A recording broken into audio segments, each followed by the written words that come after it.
السلام علیکم ورحمت الله وبرکاته. عبدالولي سلامونه را لیږلي او د سلام نه یې وروسته لیکلي چې زه یوه پوښتنه لرم.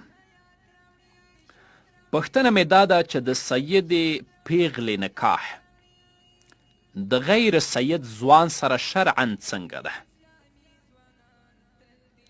ځکه دلته بعضې کسان وایي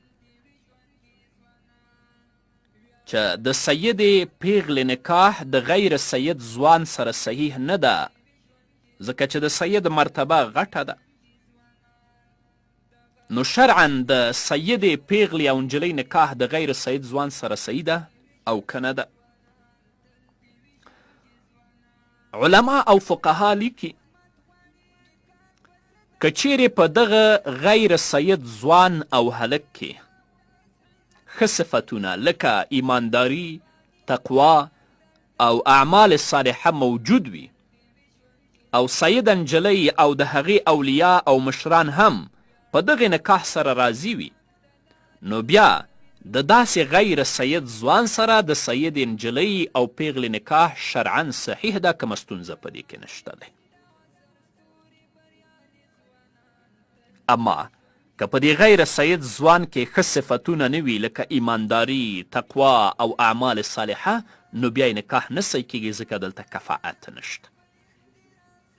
علامه کاسانی په بدایع و صنایع کې 2 جلد کې 640 صفحه کې او بحر رایق 3 جلد کې 220 صفحه کې لیکي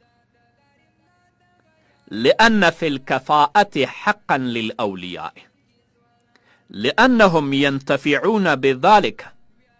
ألا ترى أنهم يتفاخرون بعلو نسب الخطن ويتعيرون بدناءة نسبه فيتضررون بذلك، فكان لهم أن يدفعوا الضرر عن أنفسهم بالاعتراض.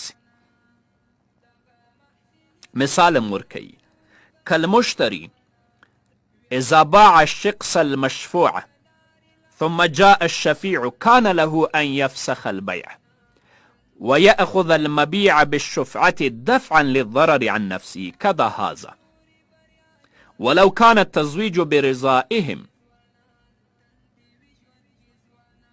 كان التزويج برضاهم يلزم حتى لا يكون لهم حق الاعتراض.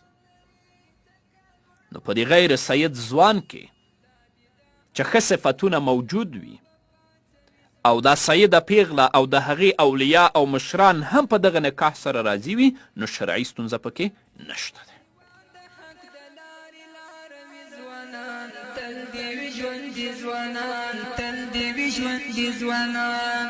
دغه محسنین د عصر ستوري بریالي ځوانان، تل دې وي ژوندي ځوانان، تل دې وي ژوندي ځوانان.